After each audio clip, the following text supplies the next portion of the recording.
Most of us think we've got the story of the Salem witch trials figured out. But what if everything we know is just the top layer? Today, we are going to peel back the pages of history and get to the bottom of a real-life mystery. How did a small, devout community completely unravel into one of the most notorious events in American history? Let's get into it. Right, because this wasn't just about superstition and some spooky stories. This was a total social collapse. We're talking about real-world fears, fear of war, political chaos, fear for their very lives, that just exploded into a literal witch hunt. So what was it? What was that pressure that finally made this entire community just snap? And we have to be crystal clear about the stakes here. This was not a metaphor. 19 people were hanged. One man was pressed to death by stones, and on top of that, at least 5 more people died in the filth of colonial jails, and that includes an infant. Over 200 people accused. This was a crisis with a tragic, very real body count. Okay, so to understand a fire, you first have to understand the tinderbox, right? The hysteria that erupted in 1692, it didn't just come out of thin air. It ignited in a place that was already primed for an explosion, a community stretched to its absolute breaking point by forces both outside its walls and deep within. There were really 3 huge pressures just squeezing Salem Village. First, you've got the absolute terror of a frontier war happening on their doorstep. Second, a massive political crisis left them basically rudderless. And third, these nasty local fights were just tearing the community apart. It was, truly, a perfect storm of anxiety just waiting for a single spark. Let's zoom in on that war for a second. This wasn't some faraway conflict. No, this was brutal, up-close violence. Just as all the strange fits were starting in Salem, the nearby town of York was absolutely devastated in what's called the Candlemas Massacre. So you have refugees pouring into Salem with these gut-wrenching stories of slaughter. And here's the aha moment. The black man that the accusers kept describing in their visions, he was basically a carbon copy of the native enemies they feared on the frontier. In their minds, the devil was already at the gates. And while they were looking outward in fear, the village was at war with itself. You basically had 2 teams. On one side, the Putnam family. They were rural farmers, religious hardliners, and they wanted Salem Village to be its own independent thing. On the other side, you had the Porter family, wealthier merchants connected to the bigger, more modern Salem town. I mean, they fought over everything: land, the church, and especially the brand new minister, Reverend Samuel Parris. These grudges, these little town squabbles, they became the exact blueprint for who got accused. Okay, so we've built our tinderbox. It's dry, it's brittle, it's ready to go up. Now let's look at the spark that lit the fuse and the absolutely twisted engine of so-called justice that fanned it into a full-blown inferno. And the spark, of course, came from the most controversial house in the entire village, Reverend Parris's own home. In the dead of winter in 1692, his 9-year-old daughter Betty and 11-year-old niece Abigail Williams started having these fits. They were screaming, thrashing around, contorting their bodies.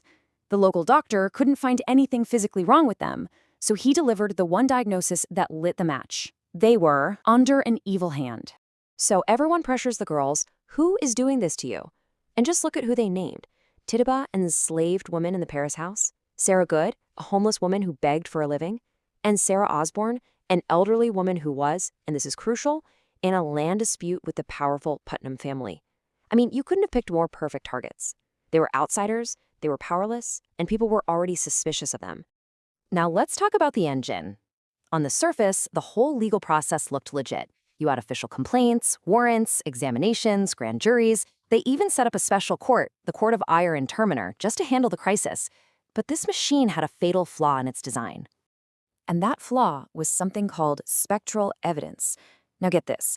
It meant that if one of the accusers claimed that your ghost, your specter, flew into their room at night and bit them, the court accepted that as cold, hard fact, as proof. Why? Well, they believed the devil couldn't impersonate an innocent person. It was a legal system that made nightmares admissible in court. I mean, think about it. How on earth do you defend yourself against someone else's dream? You can't. And that right there, created the single most twisted catch-22 of the entire crisis. This is the whole ballgame. If you insisted you were innocent, you'd go to trial, get convicted on that dream evidence, and you'd be hanged. Simple as that. But if you confessed to being a witch, your life was spared. You became a witness for the court, and you were expected to name other witches. So confessing to a lie became the only rational way to survive. And that is why the accusations just exploded. It was a chain reaction. Of course, a flawed machine like this has a devastating human cost. But eventually, even this machine broke down, which led to a reckoning that, believe it or not, would take centuries to fully play out. So let's meet some of the people who got caught in the gears. I want you to really listen to these words from Mary Eastie, written right before she was executed. Her sister Rebecca Nurse had already been hanged. And here is Mary facing her own death, and her biggest concern is pleading with the court to stop the madness so that no one else has to die. This wasn't some evil witch. This was a woman of incredible courage, trapped in a system that had gone completely insane. And the accusations started to creep away from the edges of society and right into the heart of the community. We're talking about Rebecca Nurse, a beloved 71-year-old grandmother. John Proctor, a successful tavern owner who had been calling the whole thing a sham from day one. They even arrested George Burroughs, a former minister, and accused him of being the devil's ringleader. And when respected people like that started getting accused, you can bet the quiet doubts in the village started to get a whole lot louder.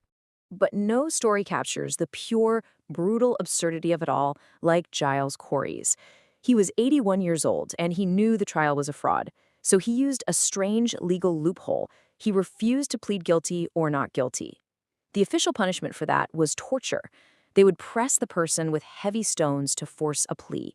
For 2 days, they piled rocks on his chest, and his only recorded words were a defiant growl, "More weight." He died. But here's the kicker. Because he was never technically convicted, the state couldn't legally seize his farm. It went to his family instead. It was his final, incredible act of defiance. You know, an engine this destructive just can't run forever. So how did this nightmare finally end? Well, a combination of growing public doubt and the accusers just getting way too bold finally brought the whole system grinding to a halt. So, what was the actual breaking point? Honestly, the accusers just overplayed their hand. They flew too close to the sun. They started pointing fingers at super prominent people, rich merchants, powerful ministers, and then, the final mistake. They accused Lady Mary Phipps, the wife of the colonial governor himself. And all of a sudden, this wasn't about punishing outcasts anymore. Now it was threatening the colony's entire power structure. Governor Phipps had no choice but to step in. The final nail in the coffin came from the most respected minister in all of Massachusetts, a man named Increase Mather. He wrote this powerful essay that just demolished the whole idea of spectral evidence. He argued that, of course, the devil could impersonate an innocent person. That's what makes him the devil. And his statement, "It were better that 10 suspected witches should escape than that one innocent person should be condemned." Well, that line completely changed everything. It gave the governor the intellectual and moral cover he needed to finally shut the whole thing down. Now, the trials ended pretty quickly, but the cleanup, the reckoning, was incredibly slow.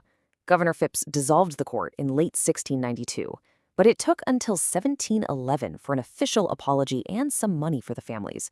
It took until 1957 for the state of Massachusetts to formally apologize. And you're not going to believe this. The very last convicted victim wasn't officially cleared by name until 2022, just a couple of years ago, more than 300 years later. So when we pull back and look at the whole picture, the real tragedy of Salem wasn't just simple superstition. It was a deadly cocktail of ingredients. A community absolutely saturated with fear from a brutal war, thrown off balance by political chaos, ripped apart by petty feuds, and then someone handed them a broken legal system that acted like a weapon. And that really leaves us with one last, pretty uncomfortable question. The story of Salem is a terrifying lesson in how easily fear and division can turn neighbors into monsters, especially when the system itself is flawed. It really forces us to look around and ask, when we see groups being targeted today out of fear and bad information, what are the witch hunts of our time?